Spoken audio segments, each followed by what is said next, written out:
What if the blueprints for our most advanced technologies of the future weren't written in science labs, but in science fiction stories? Welcome to Quantum Logic. I'm Spencer Scott, and today we're taking a detour into the minds and imaginations that made technology innovation possible. We're exploring how science fiction hasn't just predicted the future, it's helped shape it. Whether it's AI, robotics, cyberspace, or quantum computing, today's breakthroughs often started as tomorrow's dreams in the imagination of science fiction authors. Since a very young age, I've always been a fan of science fiction. I was reading the works of Isaac Asimov, Robert Heinlein, Harry Harrison, and William Gibson.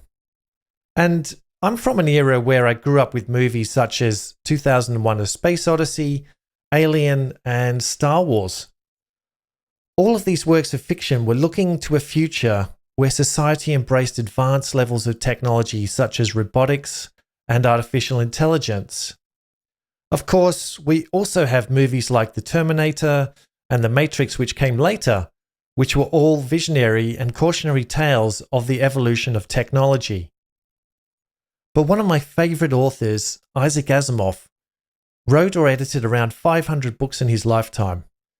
Asimov is very well regarded amongst science fiction writers, and I want to start here with Isaac, as he was the first writer I came across as a teenager.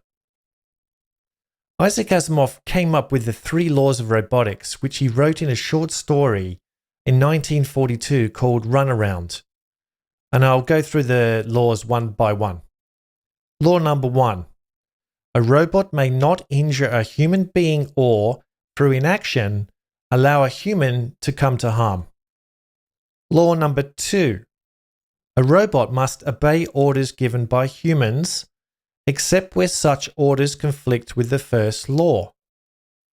Law number 3. A robot must protect its own existence as long as that protection doesn't conflict with the first 2 laws. I mean, that sounds a bit like an ethical framework for AI, right? These laws were fictional, but their impact is very real. They have sparked early conversations about AI, robotics, and ethics. Conversations we're still having today as we build AI systems to make decisions about our health, our jobs, and even our wars. Meanwhile, authors like William Gibson in 1984 released his book Neuromancer and gave us the word cyberspace. He imagined people jacking into global networks through neural implants, surfing data like cowboys in a digital frontier.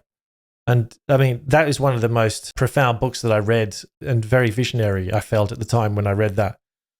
And what about today, right now? We carry cyberspace in our pockets.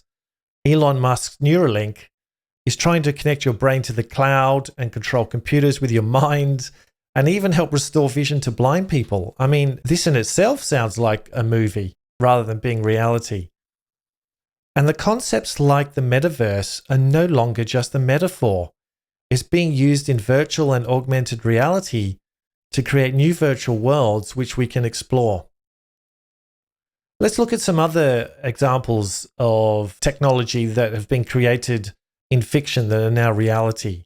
So, voice assistants, I mean, these are just pervasive everywhere. You talk to your phone, you talk to your laptop, you talk to your Google device, you talk to Alexa.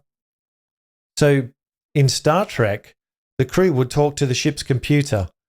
We also have HAL in 2001: A Space Odyssey, which shows how the AI can turn against its operators, but let's not focus on that and stick to the positives for now.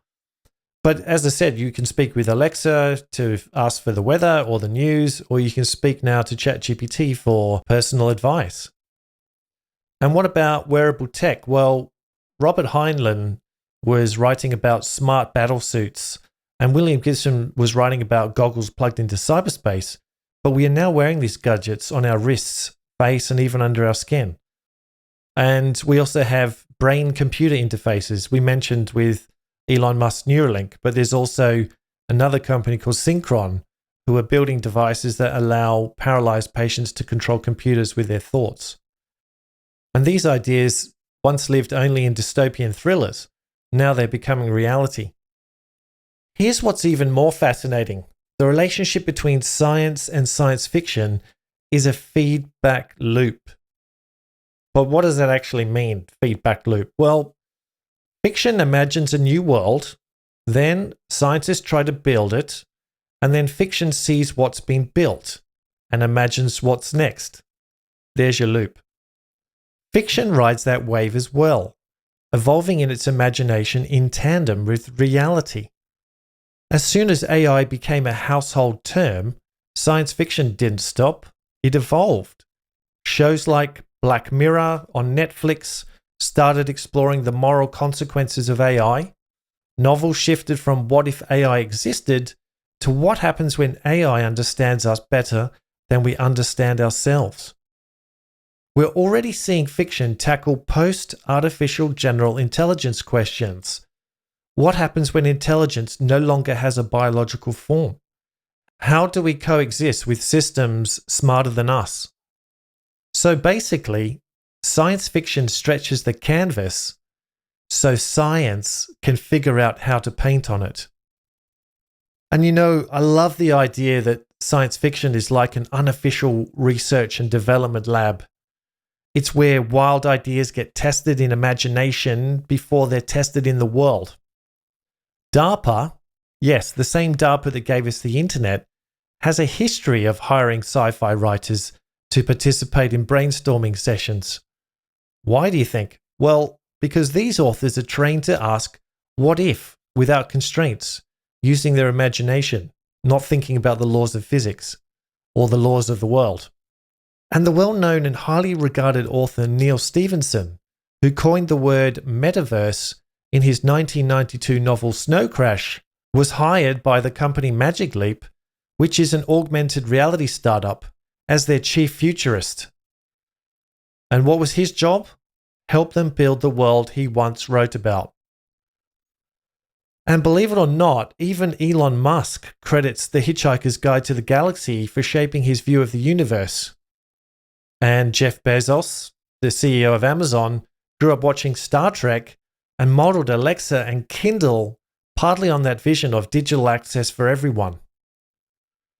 It's no accident that the people building tomorrow's tools are the ones who read yesterday's science fiction. Of course, not all sci-fi is hopeful, and there are many stories that serve as warnings, not blueprints. There's movies like 1984, Gattaca, Black Mirror, which we mentioned, The Matrix. These narratives aren't just about what's possible, they're about what could go wrong if we lose sight of ethics, equity, and control. So, where do we go from here? Well, you don't need to be a coder, engineer, or quantum physicist to shape the future. Every conversation, every ethical debate, every imaginative spark contributes to the world we're building. The next generation of innovators might be reading science fiction right now, books about AI personalities, quantum teleportation, or neural democracy. And maybe, just maybe, one of those kids will invent the next breakthrough that changes everything. Or maybe that kid is you, and you're just a few steps away from your own leap forward. You might be wondering, well, what does this actually have to do with quantum logic, the theme of this show? Well, this is how I see it all tying together. Quantum computing challenges our assumptions about how information behaves. Science fiction has always lived in that space, between the known and the unknown, between what is and what might be. And as quantum computing becomes real, fiction is already starting to rewire its stories around quantum entanglement, superposition, and computational consciousness. We are not just facing a technical revolution, we are heading into a narrative revolution, where reality itself begins to behave more like science fiction than ever before. So let me leave you with this. If fiction can guide science, then what we imagine matters. If novels can give birth to new technology, then these stories are absolutely valuable. And if the future is shaped by imagination, then it's worth asking the question, what stories are we telling ourselves about the world we wish to live in? Thanks for listening to this episode of Quantum Logic. I'm Spencer Scott. If you enjoyed this episode, please share it and remember to stay curious and never stop imagining. Bye for now.